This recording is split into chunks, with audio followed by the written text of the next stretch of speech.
Sering sih. Baik, selamat pagi semua. Selamat pagi. Apa kabar hari ini? Luar biasa. Semua sehat? Sehat. Baik, hari ini kita akan bersama-sama membahas satu hal yang penting untuk kita ketahui bersama. Kemarin kita sudah membuat yang namanya keyakinan kelas. Tapi saya mau bertanya hari ini, apakah kalian hari ini merasa bahagia? Bahagia. Atau ada yang merasa bersungguh-sungguh datang ke sekolah? Ada yang sakit hati? Tidak. Hah? Tidak. Semua bahagia? Atau ada yang hari ini kita mau adakan lagi kegiatan yang membosankan? Mau kita mau LDK selama-lama? Ada? Tidak. Siapa yang sesi hari ini? Sesi biru, Pak. Sesi kedua. Ya? Ya, bahan itu ya. Bahan itu sudah berjalan dengan baik. Dan hari ini kita akan lanjut di hari. Namun ada beberapa hal yang perlu saya tekankan lagi dalam pembelajaran kita di kelas. Coba perhatikan dulu, nggak usah perhatikan yang lain. Tunggu dulu dulu. Pembelajaran di kelas kita kemarin kita sudah bersama-sama memutuskan keyakinan kelas kita, Pak. ya kan? Pak. Namun ada beberapa yang masih tidak mengindahkan apa yang menjadi keyakinan. Nah, kali ini saya mau tekankan lagi bahwa keyakinan kelas itu dibuat untuk untuk kita sepakati bersama. Setelah kita sepakati bersama, tentunya kita harus apa? Kalau kita sudah sepakati bersama, berarti kita harus apa? Laksanakan ya. Saya kembali mengingatkan.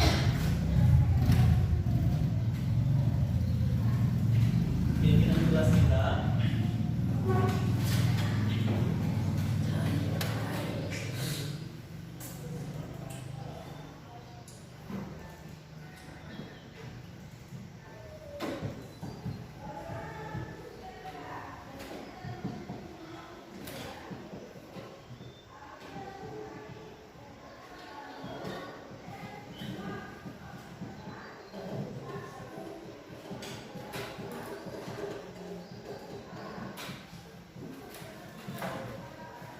keyakinan kita kelas kita kemarin kita sudah sepakati beberapa.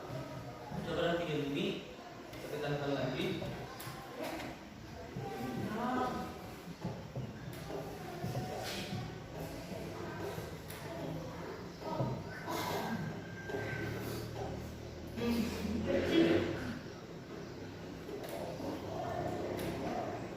Nah, keyakinan kelas itu dibuat agar proses pembelajaran kita itu dapat berjalan dengan lancar. Segala yang kita yakini, segala yang kita sepakati, itulah menjadi kesepakatan kita bahwa agar keyakinan kelas ini berjalan dengan baik. Ya, keyakinan kelas adalah menumbuhkan perilaku kita sebagai murid dengan memotivasi, ya. Jadi apa yang kita sepakati, mau nggak mau kita harus lakukan kan? Kita lakukan ya, karena kan itu sudah menjadi kesepakatan kita. Namun bukan berarti kita tertekan oleh bahwa keyakinan yang kita buat itu menjadi membuat kita tertekan. Oh, bahwa saya harus begini, tidak. Hanya saja mari kita yakini bahwa keyakinan yang kita buat itu kita harus laksanakan. Banyak keyakinan yang bisa kita lakukan. Seperti apa? Kemarin keyakinan kelas kita apa? Ada ya? Keyakinan kelas bekerja sama menjaga kebersihan kelas. Berarti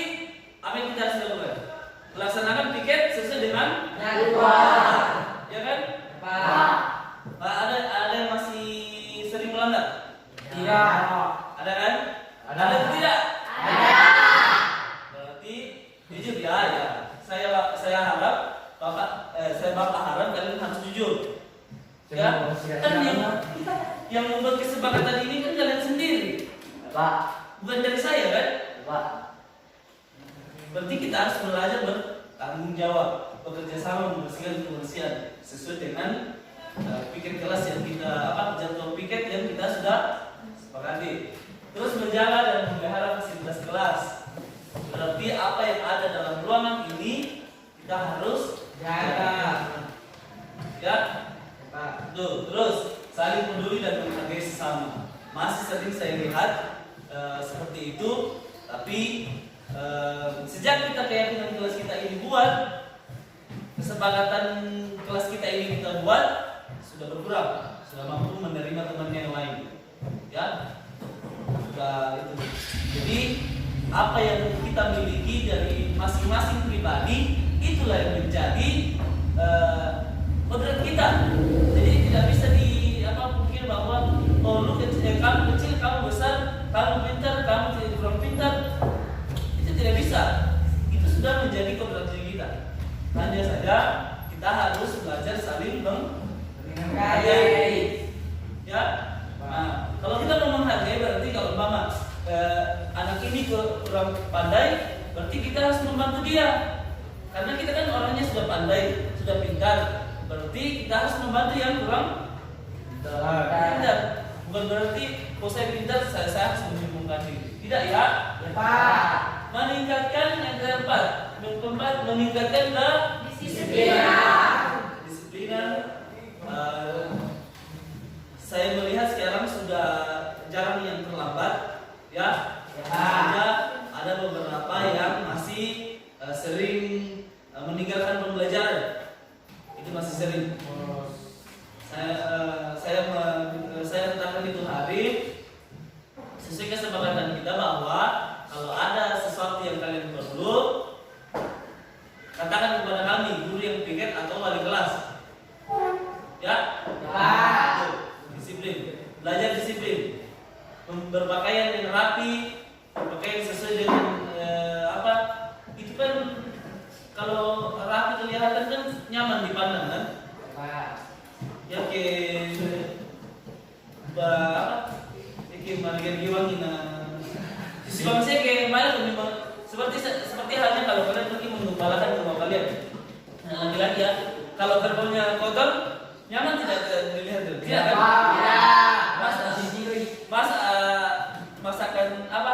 Masa gerbangnya bersih daripada orang ini.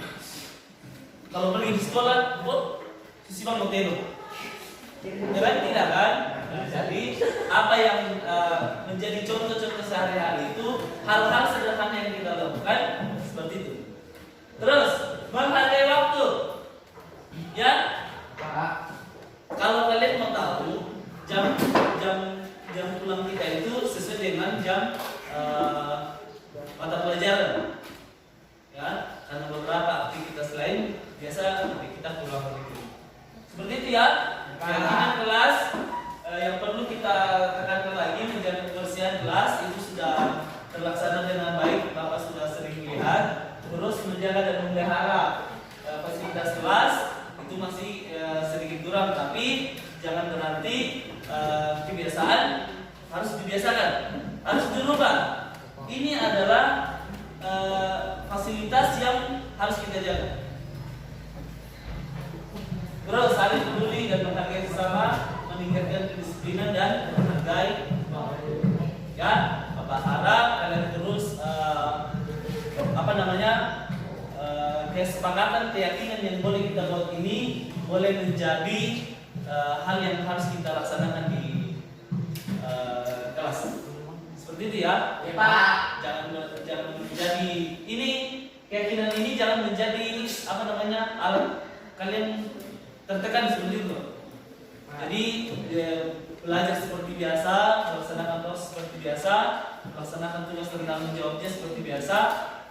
Namun perlu memperhatikan keyakinan yang perlu sudah kita lakukan dan kita harus lakukan ya. Seperti itu ya. Ya Pak. Oke. Ada pertanyaan? Ya. Ada semua.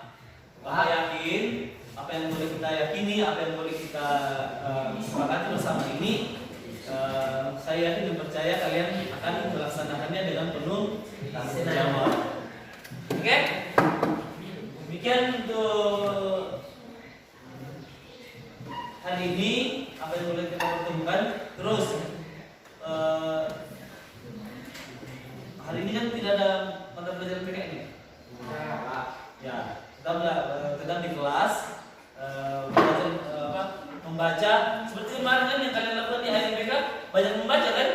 Nah, karena kurangnya kita membaca, ada yang banyak sekali ada yang biasakan membaca karena kedepannya coba dengar, karena kedepannya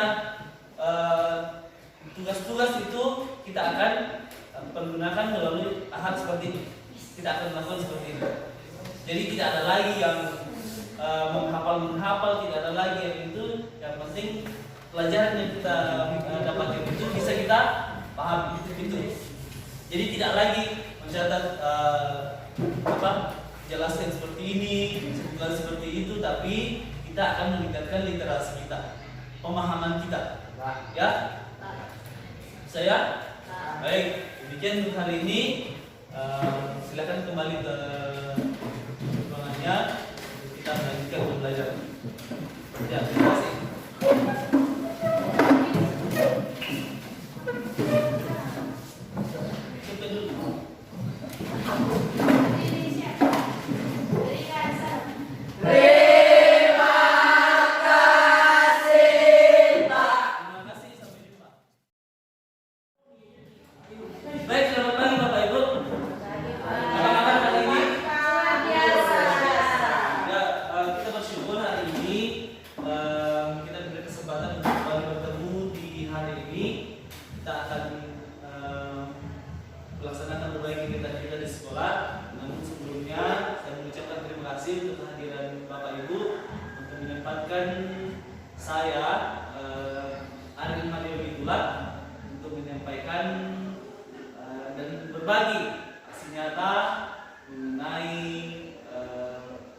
Budaya positif.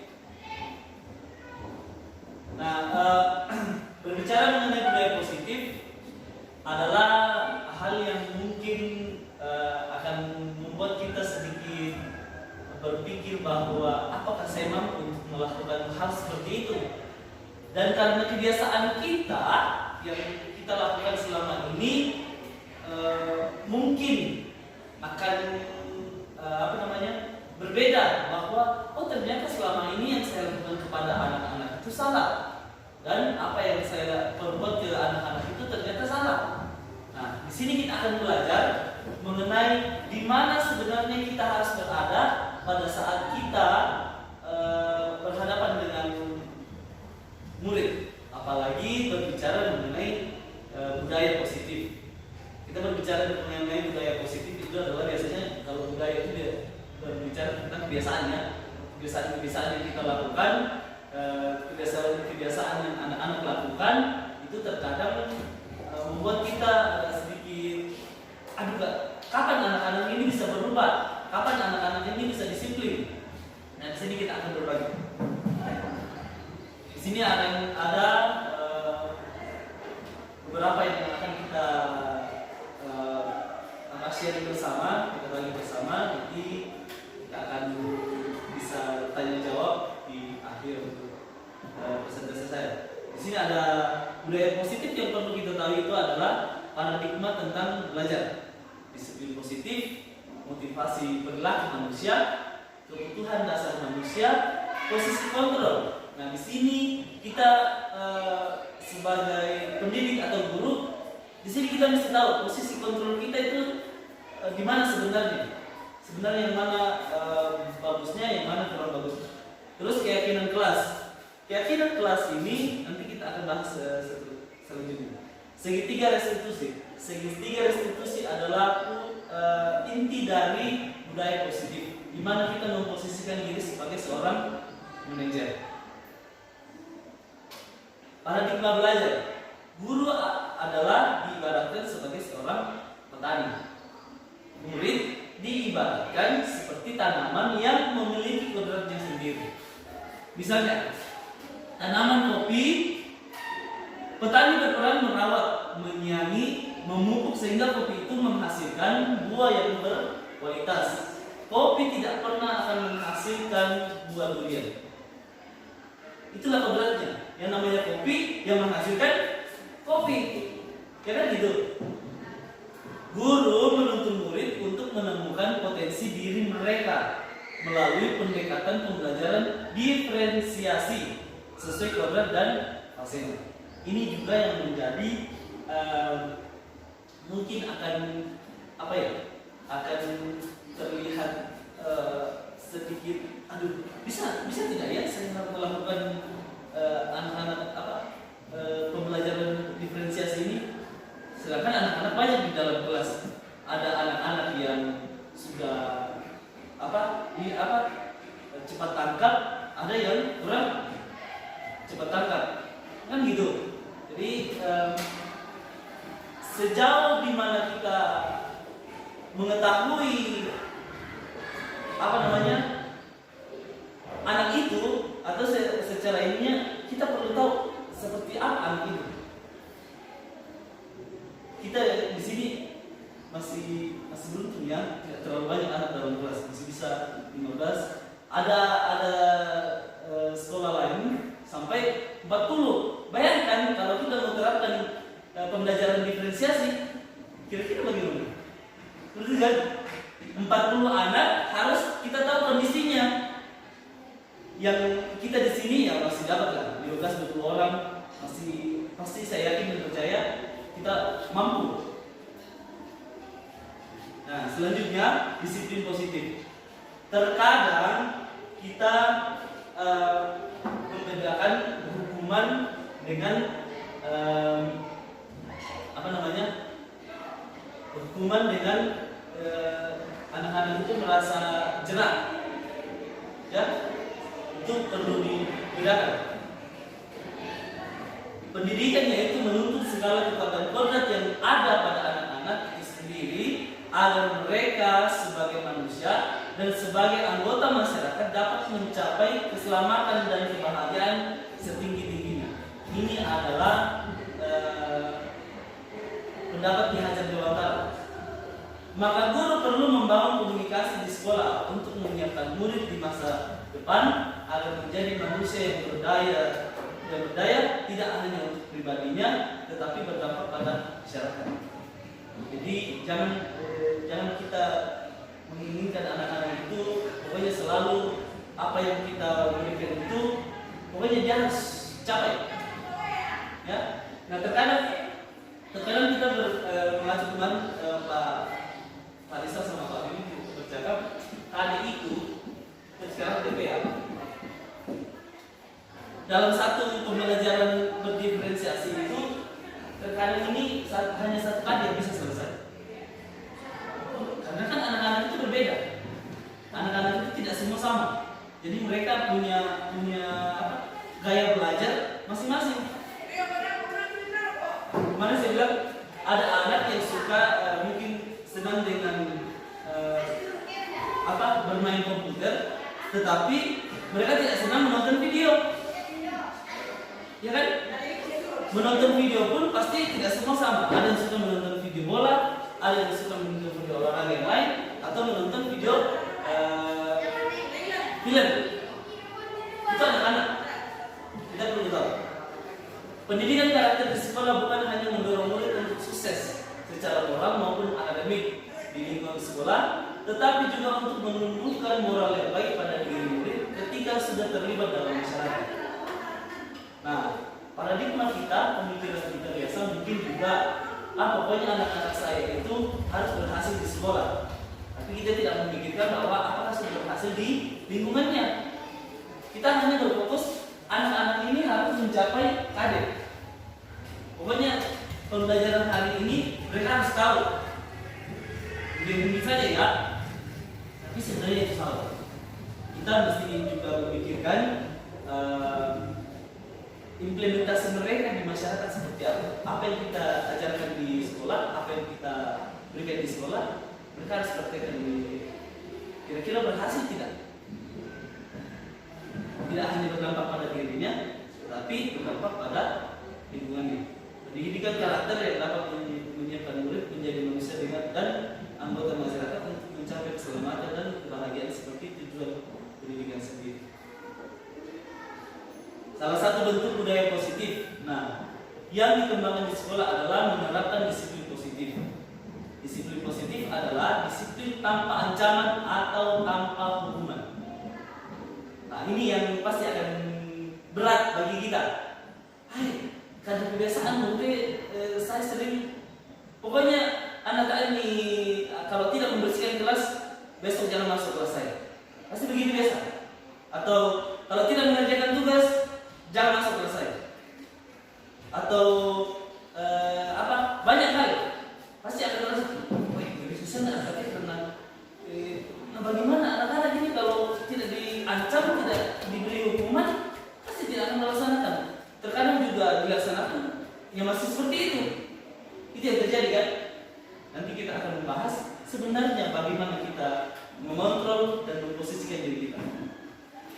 Terus, disiplin positif dapat dibuat melalui kesepakatan antara guru dan siswa agar siswa merasa terlibat dan bertanggung jawab dalam menjalankan disiplin tersebut.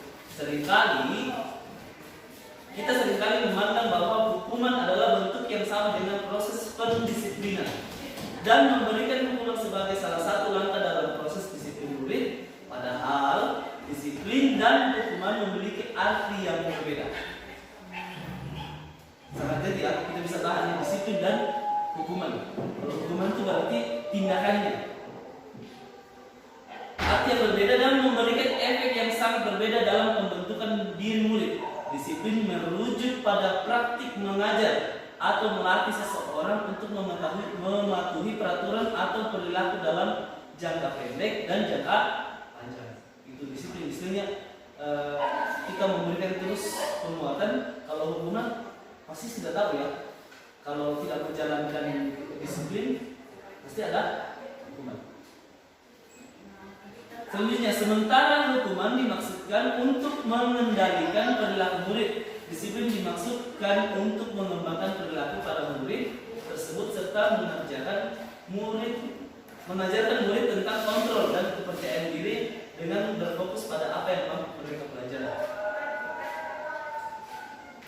Nah, motivasi manusia. Kita pernah bahas ya, kalau kita melakukan sesuatu itu sadar atau tidak sadar, pasti ada tujuannya.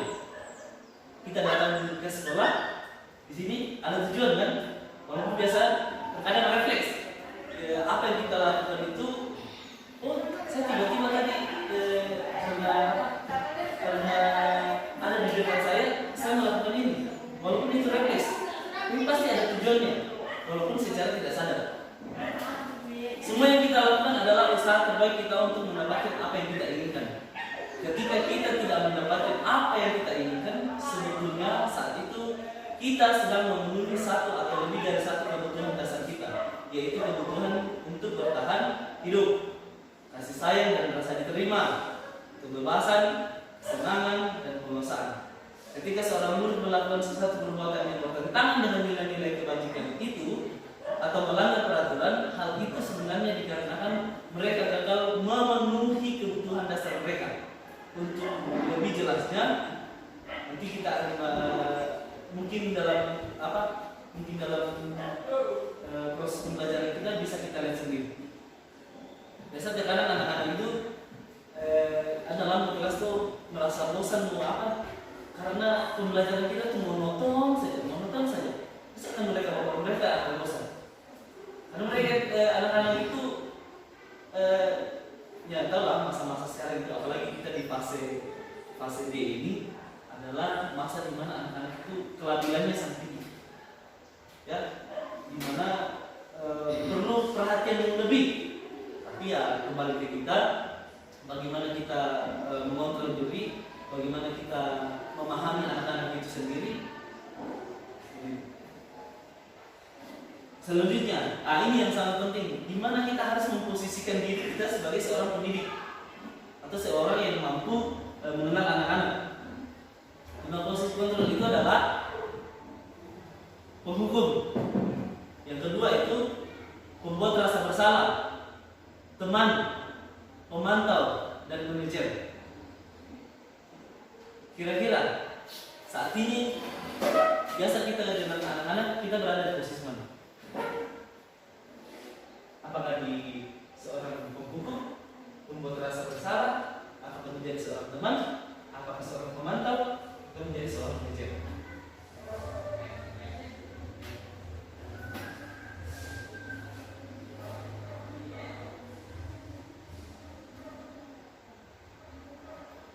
Ini perlu diketahui ya, Bapak Ibu.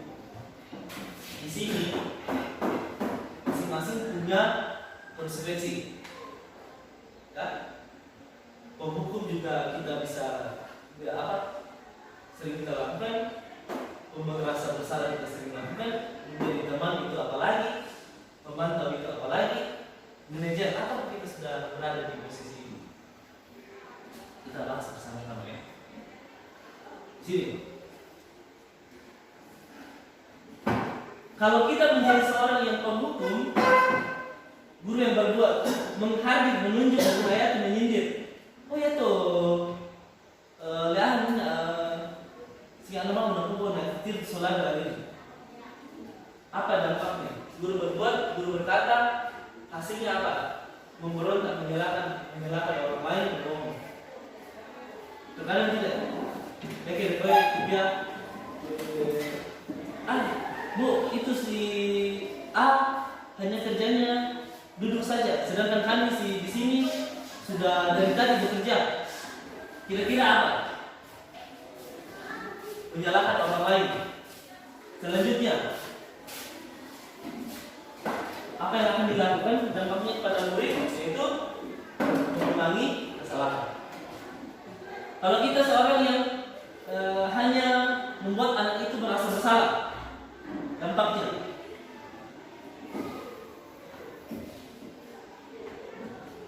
guru berbuat, berceramah dan mengatakan seharusnya kamu berbuat seperti ini. Dan guru berkata, kamu sudah tahu ibu lelah sekali mengatakan ibu stres. Atau biasa begitu, "Empira mau posisi kamu bilang buahnya." Hasilnya menyembunyikan, menyangkal, berbohong. Dampaknya kepada murid merasa rendah diri. Ini adalah 5 posisi kontrol yang saat ini kita mungkin berada di salah satunya. Tapi yang perlu ditekankan adalah ini. Kalau kita menjadi teman, membuatkan alasan-alasan untuk muridnya.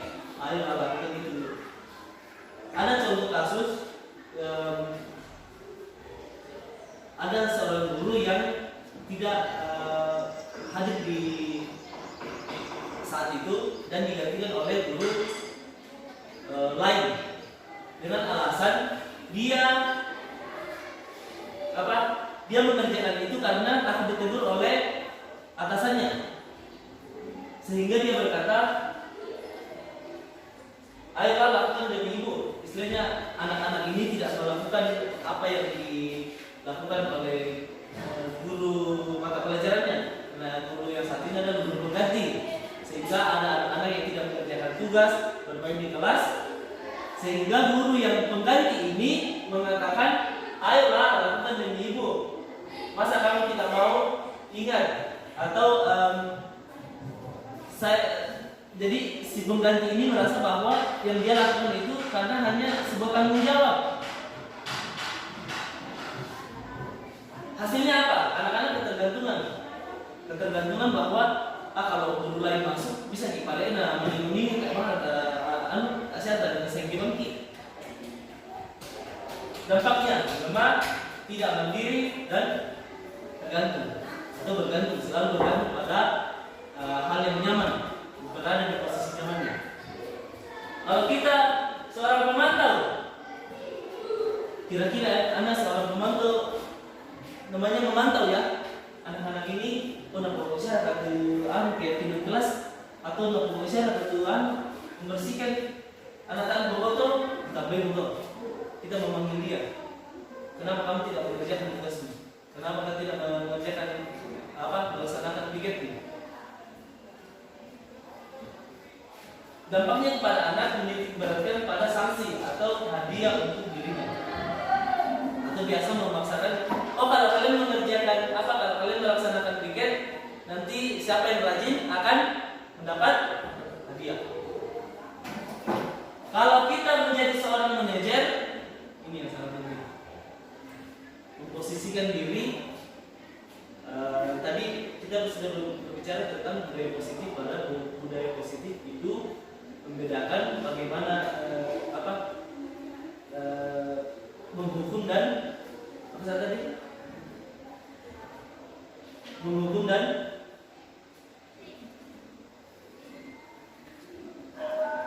disiplin, itu ya, mendisiplinkan anak dan menghukum. Nah, ini yang sangat penting juga Bapak Ibu, keyakinan kelas. Keyakinan kelas ini terus untuk wali kelas, juga untuk kita para guru. Setiap kita masuk di kelas, kita mesti membuat satu keyakinan kelas. Ya, itu sangat penting. Sebelum memulai proses pembelajaran, kita mesti membuat namanya keyakinan atau kesepakatan. Keyakinan kelas atau keyakinan sekolah adalah menumbuhkan perilaku murid dengan memotivasi mereka untuk meyakini dan melakukan nilai-nilai kebajikan seperti toleransi, rasa hormat, mandiri, menghargai, empati, keingintahuan, kerjasama atau gotong royong, percaya diri dan kreativitas. Murid akan tetap berperilaku baik karena motivasi berasal dari dalam diri, bukan karena takut dihukum. Ya, jadi jangan juga membuat anak-anak itu terkekang karena aturan. Jadi mereka hanya akan melakukan pekerjaan itu kalau mereka disuruh karena takut dihukum. Nah itu keyakinan kelas ini dibuat untuk memotivasi anak-anak. Contoh yang bisa dilakukan, yang saya lakukan di kelas 8 itu ini contoh keyakinan kelas. Bekerja sama menjaga kebersihan kelas. Jadi kalau mereka istilahnya melanggar ini, kenapa dikatakan tadi? Tidak lagi kita menggunakan sebuah aturan, tapi sebuah keyakinan. Kalau aturan pasti dilarang, tidak boleh, apalagi banyak ya, ya dihukum jikalau tidak melaksanakan ini. Anak-anak akan tidak akan terkekang kalau kita membuatnya seperti ini. Bekerja sama menjaga kebersihan kelas, menjaga dan memelihara fasilitas kelas, saling peduli dan menghargai sesama, meningkatkan kedisiplinan dan menghargai waktu. Ini contoh keyakinan yang boleh Bapak Ibu buat di kelas, baik di proses pembelajaran maupun sebagai wali kelas. Itu sangat bagus. Jadi tidak lagi kita menggunakan aturan, kata tertib, kita membuatnya seperti sebuah keyakinan. Keyakinan ini dibuat melalui kesepakatan antara guru dan murid. Tapi pastikan bahwa kalau Bapak Ibu membuat keyakinan, jangan dari kita, lemparkan kepada anak-anak. Setuju tidak kalau kita bekerja keyakinan kita yang pertama bekerja sama menjaga kebersihan kelas? Setuju? Jangan ini kayaknya bagus. Jadi kalau kalian tidak mengerjakan ini, ada hubungannya, jangan. Buat seperti ini. Setuju ya? Nah, segitiga restitusi. Segitiga restitusi ini adalah posisi kontrol kita sebagai seorang manajer. Kira-kira kalau ada siswa kita yang melanggar aturan bahwa dia sudah berapa kali tidak masuk kelas, apa yang Bapak Ibu lakukan? Umpama dia tidak, mungkin sudah 3 kali tidak mengikuti pembelajaran, apa yang Bapak Ibu lakukan? Bagaimana Bapak bagaimana Bapak Ibu umpama kayak kalau Bapak Ibu memanggil anak itu apa yang Bapak Ibu lakukan? Hah? Cari permasalahan. Selanjutnya Kalau saya biasa saya konseling. ya ada masalahnya kemudian kenapa alasannya seperti ini? Ya. Selanjutnya apakah hanya memberikan seperti itu? Bahwa kita mengatakan apa alasan? Oh nah, baik ambang betul, baik lagi gini gimana? Jangan begini kita begitu. Menjadi seorang manajer, ya posisi kontrol kita sebagai seorang manajer itu sini. Kamu tentu punya alasan mengapa kamu melakukan itu. Ketika kita memanggil anak itu, kita mempertanyakan di situ. Misalnya, kamu tahu kan saya apa? Kamu tahu alasan saya memanggil kamu di sini.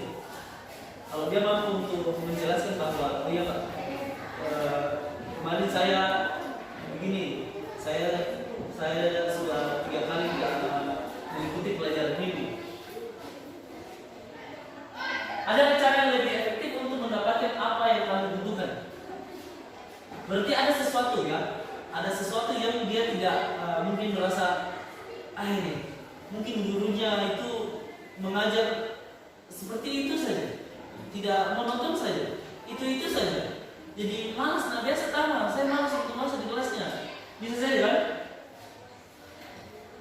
Terus selanjutnya keyakinan.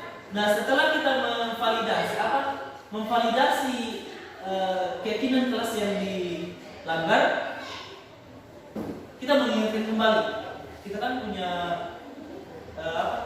keyakinan kelas dan kita harus sepakati kan, mengingat kan. Kalau dia mampu untuk menjelaskan itu, berarti kita tanya lagi. Nah, kamu sebenarnya mau apa? Maunya result seperti apa?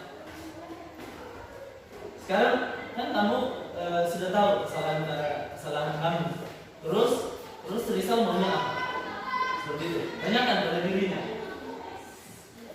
Setelah kita memvalidasi, menanyakan keyakinan, kita mensalurkan identitas. Disinilah peran kita. Misal, semua orang pasti pernah melakukan kesalahan, ya. Semua orang itu tidak ada manusia yang tidak pernah melakukan kesalahan. Dan bukan kamu satu-satunya yang melakukan. Semua orang, bahkan Bapak juga pernah melakukan. Namun sekarang karena kita harus kita perlu belajar mengenai bertanggung jawab atas apa yang kita lakukan. Jadi kira-kira sekarang untuk kita menyelesaikan masalah ini apa yang harus kita lakukan? Tanyakan kepada anak-anak bahwa sehingga dia berani bertanggung jawab untuk dia jangan lagi anak-anak itu pokoknya Anda akan utama siang, kalau kamu tidak masuk lagi besok tidak usah datang sekolah, jangan. Biarkan mereka bertanggung jawab atas apa yang mereka lakukan.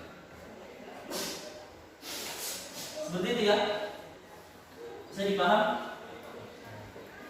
Ada pertanyaan Bapak Ibu?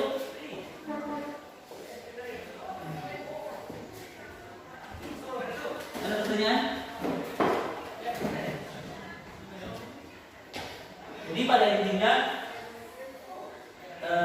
budaya positif itu kita tidak lagi menjadi seorang yang menghukum. Ini yang sangat penting.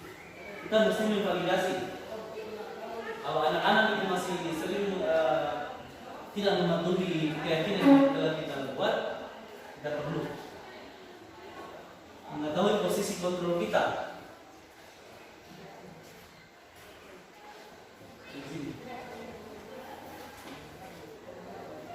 Ternyata mungkin kita berpikir selama ini, ternyata saya mungkin seorang yang menghukum ya. Sebentar-sebentar anak-anak melakukan kesalahan, hukum lagi.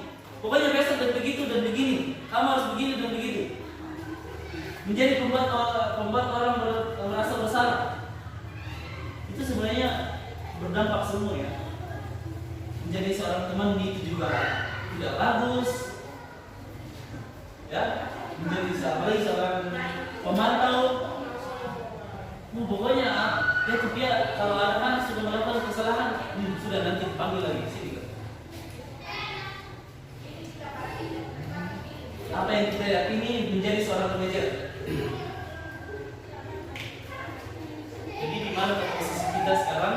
Apakah kita masih tetap menjadi seorang penghukum, menjadi seorang yang membuat orang merasa bersalah, menjadi teman, menjadi pemantau?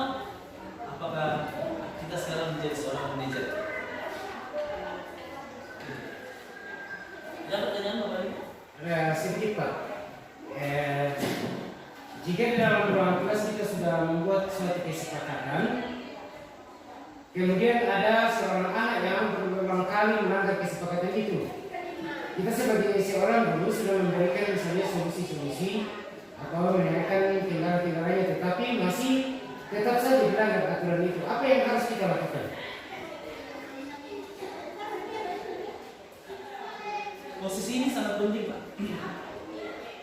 Menjadi seorang yang pendidik pasti kita sudah alami beberapa ya, dan mungkin sudah banyak kejadian-kejadian yang membuat kita merasa sudah hampir jenuh menghadapi masalah-masalah yang anak-anak hadapi. Kalau kita sudah berada di sini Pak, memvalidasi, kan sudah ditanya, kenapa kamu melakukan itu? Kita sudah mengingatkan bahwa kita punya keyakinan kelas. Kalau kita sebagai seorang manajer dalam kelas itu, saya ingin kembali, kita tidak bukan dari kita yang memberikan bahwa berarti kita itu masih seorang penghukum Pak. Kalau kita pokoknya kenapa kamu lakukan itu? Kamu tahu kan kita ada keyakinan. Nah sekarang yang karena kamu melanggar, kamu harus begini dan begitu. Kalau itu masih dari seorang guru, itu belum bisa Pak. Tanyakan ini, menstabilkan identitas. Biarkan anak itu sendiri yang bertanggung jawab. Biarkan dia biarkan dirinya sendiri yang berpikir untuk menyelesaikan masalahnya sebenarnya. Kita kan sudah menstabilkan identitas ini. Oh gini, kan kamu semua orang itu pernah melakukan kesalahan. Bapak juga pernah melakukan kesalahan. Nah, dan kamu bukan satu-satunya yang melakukan hal seperti itu. Jadi sekarang kita kan ada keyakinan kelas. Bagaimana sekarang kamu bertanggung jawab atas apa yang kamu lakukan? Bapak tidak mau, bukan dari saya, tapi saya mau dengar dari kamu sendiri apa yang harus kamu lakukan. Jadi kita membuat anak itu belajar untuk bertanggung jawab. Itu sederhananya. Jadi jangan kita yang pokoknya karena melanggar betul, kamu sudah melanggar ini, ya kamu harus begini dan begitu. Jangan. Biarkan anak-anak sendiri. Biarkan anak itu memotivasi dirinya sendiri untuk bertanggung jawab atas keyakinan yang dilanggar. Seperti itu. Begitu Pak ya? Agak susah sih sebenarnya. Ya.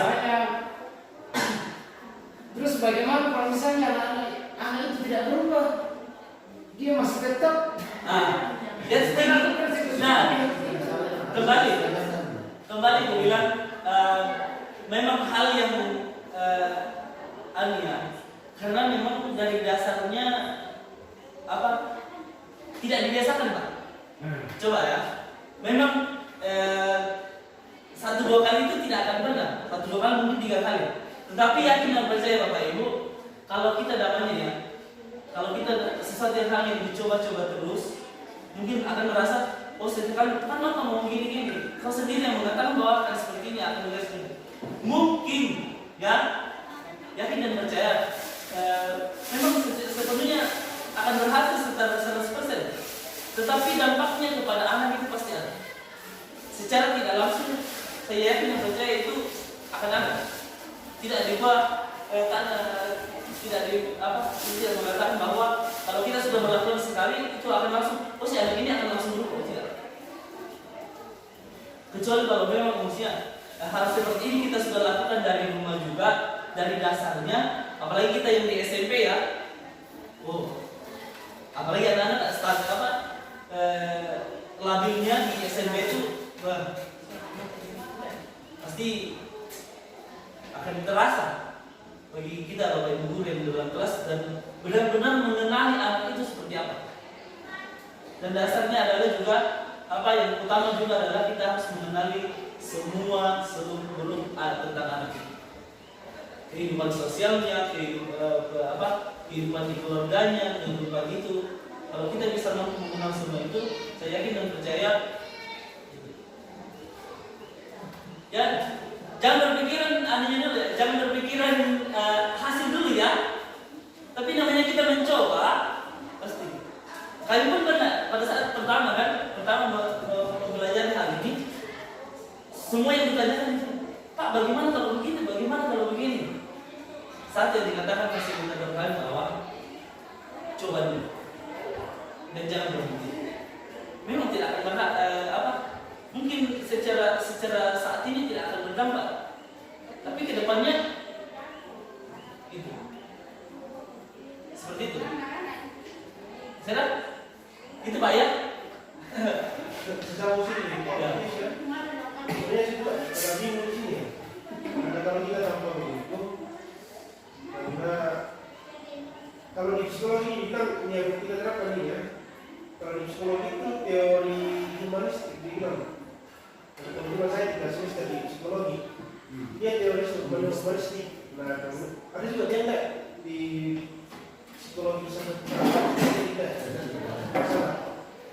Nah ini menanamkan dia itu belajar induktif itu, siswa itu diharapkan untuk belajar muncul dalam hati ini, motivasi diri. Tapi ada juga tipe anak-anak yang gimana ya, susah untuk kita lepaskan. Jadi kita ada tempatnya juga kita untuk kasih semacam hukuman. Kalau bagi saya, karena saya juga sebelum ini juga ada pelajaran, saya sudah semua bukan proyek penelitian itu, saya sudah coba di orang lain di ada kelas 9 saya coba. Yang positifnya ya memang saya rasakan sekarang bisa kalau saya lepaskan ada sedikit perubahan. Tapi kalau tanpa di press sedikit atau di minggu sedikit, dia akan berubah. Saya coba di kelas 9 itu. Dari sekolah beberapa yang juga kasih kebebasan. Tapi kalau kita tanpa press sedikit, susah sih. Makanya saya tipe kalau situ, kalau tipe mendukung, tipe teman, apa lagi yang kita?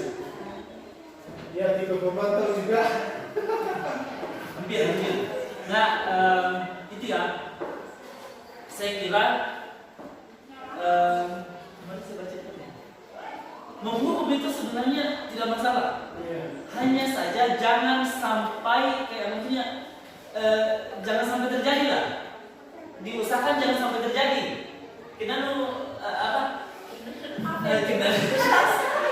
Jangan sampai, maksudnya menghukum itu tidak masalah. Tapi jangan sampai, maksudnya jangan sampai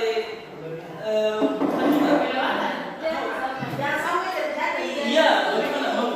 Menghukum boleh, tapi jangan sampai terjadi. Maksudnya bagaimana sih? Ya paham nggak? Soalnya tidak masalah. Kalau kita dengar, kita tetap saja ada hukuman. Ya. Ini kan begini, kita kasih motivasi, terus kita cari solusinya. Setelah kamu melakukan ini, kamu maunya bagaimana? Nah, sekarang kamu melakukan kesalahan, kamu seperti apa? Jangan begini.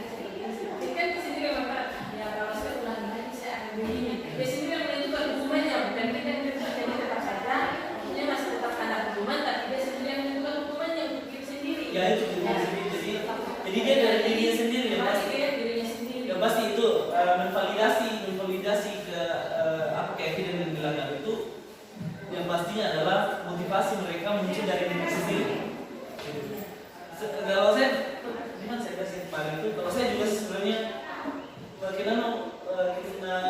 dana sampai dente atau meminimalisir bahwa terjadi hukuman. Seperti itu. Ini pada intinya. Kalau saya juga.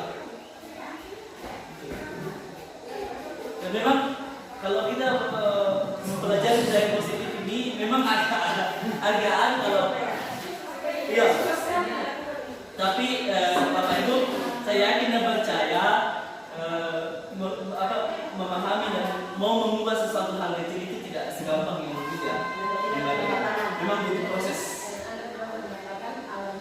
Ya. Kalau kita kalau sudah biasa pasti itu aku bilang lakukan hal kecil dan mungkin tidak akan berdampak berdampak sekarang, tapi berdampaknya nanti. Itu seperti itu. Bisa ada apa itu? Luar biasa ya, sering-sering bikin hasil. Ini mungkin saya tambahkan sedikit apa yang saya pahami. Dari awal tadi Pak Yogi dia bilang kita melakukan sesuatu yang baik, tentu ada makna positif yang kita dapatkan. Apapun itu, apakah itu Ada tujuannya? Ya, ada tujuannya yang baik. Kecuali kita melakukan hal yang negatif, otomatis kan berdampak negatif. Jadi kembali lagi, lakukan saja dulu apa yang kita pahami. Kalau memang apa yang kita lakukan itu baik, pasti ada saja baiknya. Itu pasti. Cuma bukan berarti langsung dalam sekejap seperti yang Bapak bilang membalikan tangan. Ya. Pasti akan begitu. Materi baru ini pun pasti ini saja yang kita lakukan, membunuh saja mereka tidak jerak, apalagi kalau mereka sendiri gitu kan, pasti akan berpikir seperti itu kan. Tapi satu keyakinan yang saya yakini sih yang saya dapat dari ini bahwa benar bahwa karena kita tidak biasakan, apalagi ini kan materi baru dan sebenarnya ini lebih dibuatkan kepada di fase B, fase A dan fase B. Itu kalau penguatannya bagus di fase A dan fase B, kelas 1 SD dan kelas 4 itu kita yang ada di fase D ini kita istilahnya tinggal mempoles-poles lagi lah, sehingga nanti mereka di fase selanjutnya itu aman. Ini kata baru ya, jadi mungkin karena lalu jadi pasti akan berpikir bisa nggak ya, oke? Itu ya hari ini Bapak Ibu. Nanti kita sharing lagi. Kita masih di setelah hari ini dulu pasti sharing. Dan terima kasih Bapak Ibu untuk menempatkan waktunya berbagi dengan saya hari ini di budaya positif. Dan yakin dan percaya lakukan yang Bapak Ibu bisa lakukan. Yakin dan percaya anak-anak kita ini adalah generasi penerus yang mampu mengetahui kodratnya di mana mereka asal.